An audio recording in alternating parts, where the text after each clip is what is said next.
Subo lang subo. Basta't may isusubong.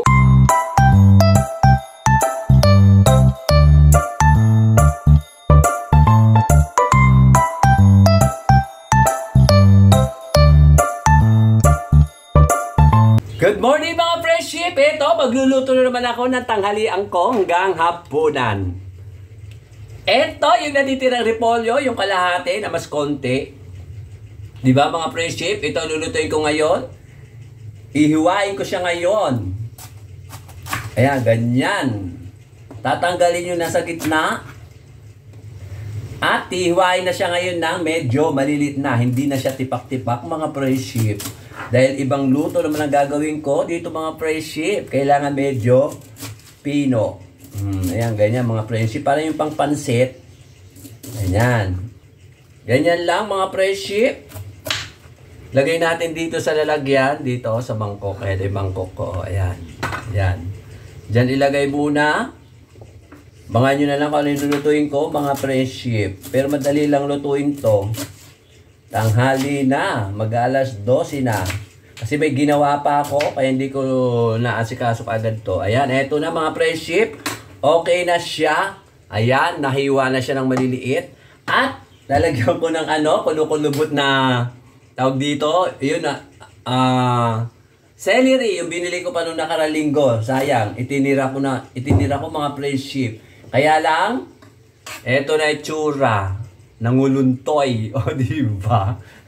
Nanguluntoy ang ang celery. Sayang din kung itatapon mga friendship. Ngayon, hiwa-hiwain, gasan ko muna. Bago ko hiwain. Ganito kasi ako, pagka naghihiwa sa gulay, hugasan ko muna. Ayan, ganyan lang mga friendship. Sayang kasi kung itatapon ko pwede pa naman.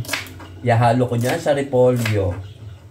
At ipapakita ko sa inyo kung ano ilulutuin ko. Sandali lang mga friendship. Huwag kayong magapura. Joke lang. Ayan. Ayan, ganyan. Ito mga friendship. At ito, papakita ko kung ano ilulutuin ko. Ito, naghiwa-hiwa na ako ng tawag dito, kamatis. At saka tong red onion. Hindi pala. Violet onions. O, di ba mga friendship? At, eto, gamin-imin, corn sardines. Corn sardines ba? Ayan. Corn sardines. Kung may corn beef, may corn beans. Corn sardines. Akala ko corn beans. O, at saka ano pa ba? Ayan, nabangan nyo na lang kung ano lulutuin ko. Eto, nakaano na, ito ay aking kawali. Kawali nga ba ito? Parang hindi kawali. Parang plato. Pero may tenga siya. Ayan, may tenga. May hawakan, mga friendship. Try ko lang na dito magluluto. Diba, mga friendship? Yan, lagay ko muna. Friendship! Mag-umpisa na tayo magluto. Ayan, nakasalang na ang alanganing kawali, alanganing plato, alanganing pinggan. Ang aking gamit. Unahin natin ang violet onion, hindi na siya red onion, mga friendship. Bahala kayo kung ano tawag nyo dyan, mga friendship. Ayan, gisa-gisa. Mag-gisa-gisa muna tayo, mga friendship. Ayan na. Ito na. Pag nag-golden brown na ang bawang, ilalagay na ang hindi pala ito bawang, mga friendship. Kaya hindi siya mag-golden brown, kundi violet onion. At ilalagay na natin ang tomato na walang sauce. Man. Igisa lang natin mga friendship. Lalagyan ko na ng eto talaga, nag-golden brown na bawang. Tinamad na naman ako maghiwa ng sariwang bawang. Kaya ito naman yung bawang na fried garlic. O diba mga friendship? Halu-haluin. Yan, ganyan. Diba ganda ng kulay? Ilalagay na natin ang corn sardines. Para siyang giniling na sardinas. Yun na nga yun, corn sardines. Imbis na corn beef, corn sardines. Meron palang ganitong paninda ng corn sardines. Mukha siyang masarap. Lalagyan na natin ng timpla. Lalagyan na natin ng ito, pinong paminta. Bechin. At saka itong patis, fish sauce. O diba, nasa tabi ko lang ang mga Ricardo. Para hindi ko na inaabot-abot dyan sa taas. Lagyan natin ng fish sauce. Kaya, konti lang muna. Kasi baka mamaya, mag-alat-alat siya. O diba? Sa simpleng ulam na naman, mga friendship, ang aking tanghalian tsaka hapunan. Ito, masarap din tong lagyan ng itlog. Yan. Takpan ang fish sauce. Takpan muna para maluto ang corn sardines. Hindi na siya ulo, hindi na siya buntot.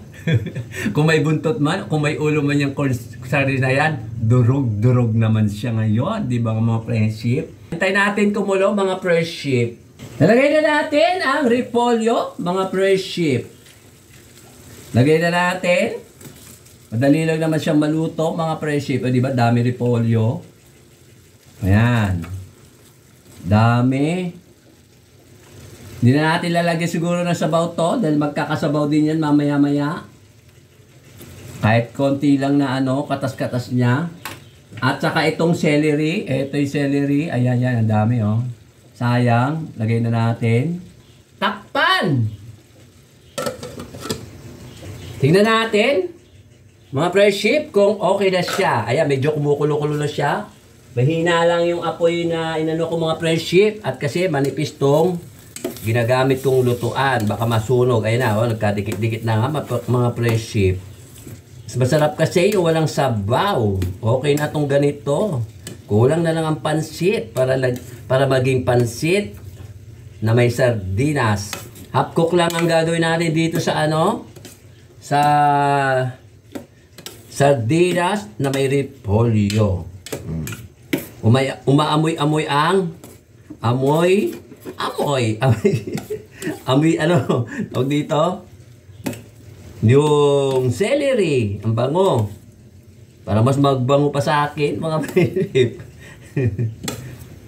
Siya nga pala, shout out pala uli kay Ma'am Juby, tsaka kay Sir Glenn. At sa tatlong anak niya, sa dalawang kapatid niya, sa mama niya, sa tita niya, sa mga kapatid niya, at saka siyempre yung apo nila. At siyempre, ganoon din kay Ma'am Ethel, tsaka kay Sir Ruben, at sa 4 na anak nila. At pahabol pa rin at hindi nawawala sa aking shoutout ang mga Pinoy na vlogger sa ibang bansa na laging nanonood sa akin at ganun din ang mga Pinoy vlogger na taga rito sa Pilipinas na lagi ring nanonood sa akin. Alam nyo na kung sino-sino kayo mga friendship at maraming salamat sa inyong lahat. At pati sa friends ko, si Jess De La Cruz. Kaya malapit na siyang maluto mga friendship. Takpan uli. Luto na siya. Ayos na siya mga friendship. Luto na siya mga friendship. Half cook lang ang ginawa ko. Mag-aalauna na. Ang ingay ko uli. Para akong baliw. Nag-iisa lang ako ang ingay ko. Tapos tatawa pa ako. O diba? Ano ba? Mga friendship, eto nga pala yung aking small battery-ball na rice cooker. Ngayon ko lang naipakita sa inyo mga friendship. Ito na ang aking finished food mga friendship. Hindi ko na tinanggal sa lalagyan. Hindi ko alam anong klaseng lalagyan ito. Hindi naman kawali, hindi naman plato.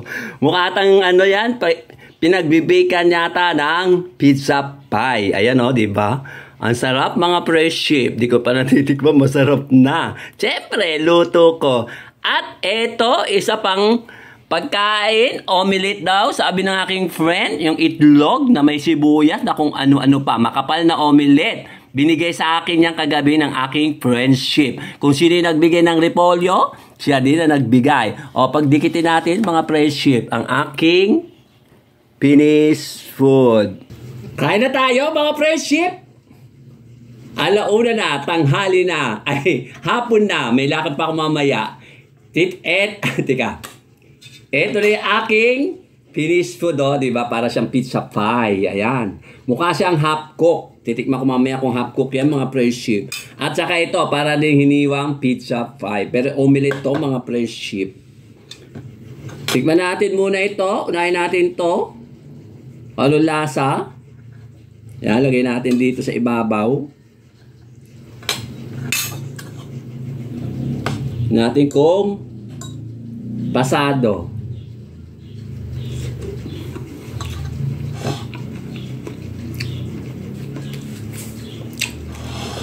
Masarap siya, mga friendship, kasi luto ko, ano ba? Hinabili ko pa lang sa corn sardines, spicy. Spicy. Manghang. Pero hindi naman siya masyadong manghang, mga friendship. Tama lang.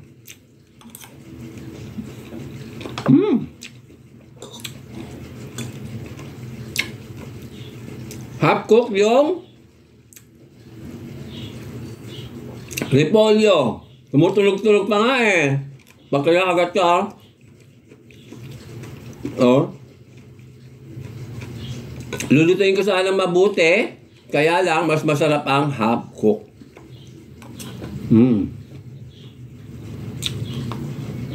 Manghang.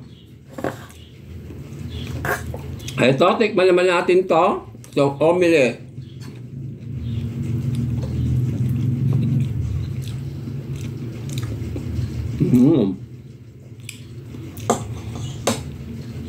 Masarap siya. Kaya mamaya ko nakakainin, ipapalaman ko na lang dito sa sliced bread. O, di ba? Kasi marami itlog. Masarap din, masarap siya. Papalaman ko mamaya sa tinapay, merienda ko. O, di ba? At ako mag-isa uli. Masarap kumain. Ang ingay ko. Ano ba? Super ingay. Dapat mag-ingay kasi nag-iisa lang ako. Wala akong kasama. I'm only one, the only one, I'm alone. Di ba? Sabay? Subo. Ito lang aking magagawa. Sabay, subo. Di ba? Subo lang subo. Basta may isusubong ulam. Katulad nito. O sige na, babay na mga friendship.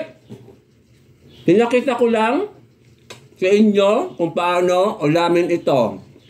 Ginisang repolyo na may corn sardines na manghang. Bye-bye. Thank you for watching.